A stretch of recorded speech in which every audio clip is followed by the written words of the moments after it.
भी analytical paragraph solve करने के लिए आपको कुछ स्टेप्स है जो फॉलो करने होते हैं, जिसके अंदर सबसे पहली चीज होती है, आप जब भी कोई एनालिटिकल पैराग्राफ लिख रहे हैं और अगर आप अपना टाइम बचाना चाहते हैं तो प्लीज मेक श्योर कि आप बार बार उस चीज को पढ़ नहीं रहे हैं या उसको बहुत ज्यादा समझने की कोशिश कर रहे हैं, ऐसा कुछ नहीं है।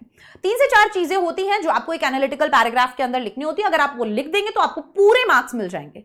ठीक है, सबसे पहली चीज जो आपको किसी भी एनालिटिकल पैराग्राफ के अंदर लिखनी होती है वो होता है गिवन क्या है, क्या चीज दी हुई है। जो भी चार्ट है, ग्राफ है, पाई चार्ट है, टेबल है, जो भी चीज दिया हुआ है वो आपको सबसे पहले लिखना होता है कि भाई मुझे इस चार्ट के अंदर मेल्स और फीमेल्स, ठीक है, बर्थ रेट या डेथ रेट, जो भी आपको डेटा दिया है वो क्या दिया है, किन के बीच में कंपैरिजन दिया है। जैसे मैंने आपको पहला क्वेश्चन अगर दिखाऊं तो यहां पर ये टेबल आपने देखी जिसके अंदर मेल्स और फीमेल्स दिन में कितने मिनट कौन सा घर का काम करते हैं उसका डिस्क्रिप्शन दिया हुआ है।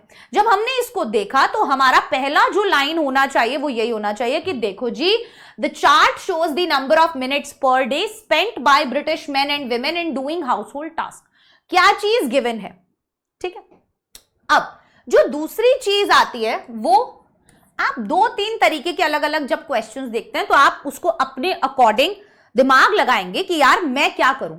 मान लीजिए आपको बहुत सारी चीजों का डेटा दिया हुआ है तो उसके अंदर आप डिवाइड कर लो। मान लो आपको डेटा दिया था कि भाई teens, 20s, 30s, 40s, 50s, 60s, अलग अलग एज ग्रुप के लोग दे दिए हैं और अलग अलग एक्टिविटीज दे दी है। अब इस तरीके के क्वेश्चन में आप क्या करोगे, आप ना डिवाइड कर लोगे कि यंगर जनरेशन और ओल्डर जनरेशन। समझ में आ रहा है? या फिर अगर आपको इस तरीके का दिया है तो इसमें तो हमारे पास 2 ही ऑप्शन है, मेल और फीमेल।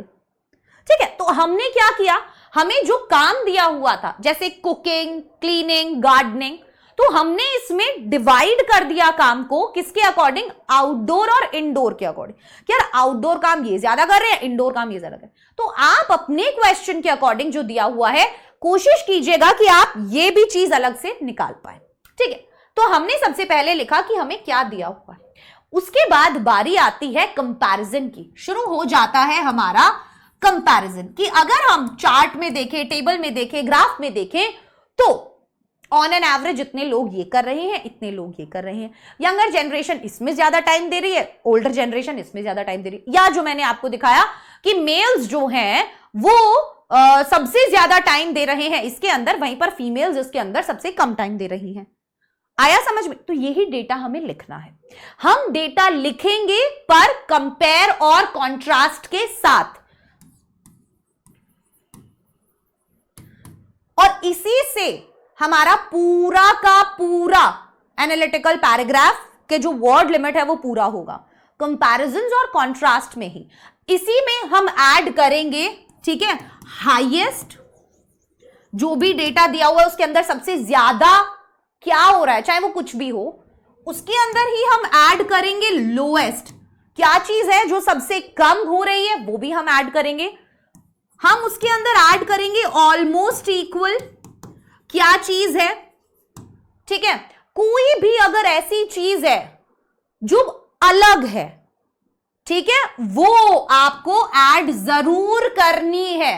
जो भी चीज एकदम अलग है, डिफरेंट है, मैच नहीं कर रही है, या अगर हम देखें कि वो एक बहुत यूनिक चीज है कि यार ऐसा लगता है कि ये तो ऐसा ही हो रहा है, मतलब ये तो बहुत सरप्राइजिंग है, सरप्राइजिंगली मेल्स ये काम ज्यादा कर रहे हैं, फीमेल्स ये काम कम कर रही है। Are you getting my point guys? These should be your points while writing an analytical paragraph.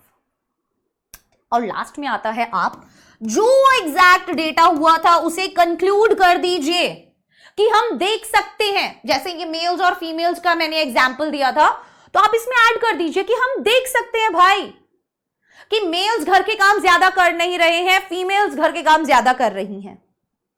ये आपका कंक्लूजन हो जाएगा और इस तरीके से आप अपना 100 to 120 वर्ड्स को कंप्लीट कर पाएंगे। Now very important thing, tense आप प्रेजेंट टेंस ही यूज करोगे। दिखाता है, करता है, ज्यादातर प्रेजेंट सिंपल, प्रेजेंट कॉन्टिन्यूअस, ये प्रेजेंट टेंस ही यूज होगा।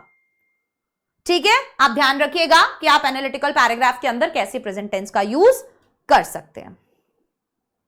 हाँ या ना? यहां तक ये समझ में आया कि एनालिटिकल पैराग्राफ के अंदर क्या पॉइंट्स हैं जो सबसे ज्यादा इंपॉर्टेंट है और आप किस तरीके से किसी भी एनालिटिकल पैराग्राफ को इजीली सॉल्व कर सकते हो।